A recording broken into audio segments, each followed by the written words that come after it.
மனநலம் சார்ந்து உதவி தேடும் போது யாரிடம் செல்வது என்ற குழப்பம் நமக்கு வருவது இயல்பு.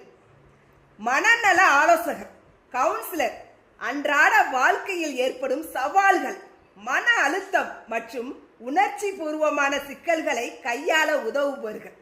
பொதுவாக உளவியலில் இளங்கலை பட்டம், பிஎஸ்சி அல்லது முதுகலை பட்டம், எம்எஸ்சி, ஆலோசனையில் சிறப்பு பட்டயமும் பெற்றிருப்பார்கள். இவர்களை எப்போது அணுகலாம்? வேலைப்பளு, குடும்ப பிரச்சனைகள், கவலை அல்லது ஒரு முடிவெடுப்பதில் குழப்பம் நீடிக்கும் போது இவர்களை அணுகலாம். உளவியலாளர், அதாவது சைக்காலஜிஸ்ட், மனித நடத்தை, எண்ணங்கள் மற்றும் உணர்வுகளை பற்றி ஆழமாக படித்தவர்கள். இவர்கள் மனநல பரிசோதனை சம்பந்தமாக பட்டம் பெற்றிருப்பார்கள். இவர்களால் மட்டுமே மருந்துகளை பரிந்துரைக்க முடியும்.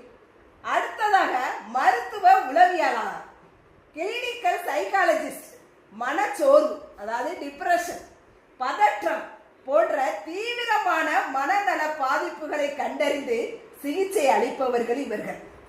அடுத்து உளவியலில் முதுகலை மற்றும் குறிப்பாக கிளினிக்கல் சைக்காலஜியில் எம்ஃபில் அல்லது பிஹெச்டி முடித்திருக்க வேண்டும். இவர்கள் மருந்து கொடுக்காமல் அறிவாற்றல் நடத்தை சிகிச்சை போன்ற அறிவியல் ரீதியான சிகிச்சை முறைகளை பயன்படுத்துவார்கள். அடுத்ததாக உள சிகிச்சையாளர், அதாவது சைக்கோ தெரபிஸ்ட், ஒரு நபரின் ஆளுமை மற்றும் நீண்ட காலமாக இருக்கும் மனப்போராட்டங்களை ஆழமாக ஆராய்ந்து சிகிச்சை அளிப்பவர்கள். உளவியல் பின்னணியுடன் குறிப்பிட்ட சிகிச்சை முறைகளில் நீண்ட கால பயிற்சி பெற்றவர்கள்.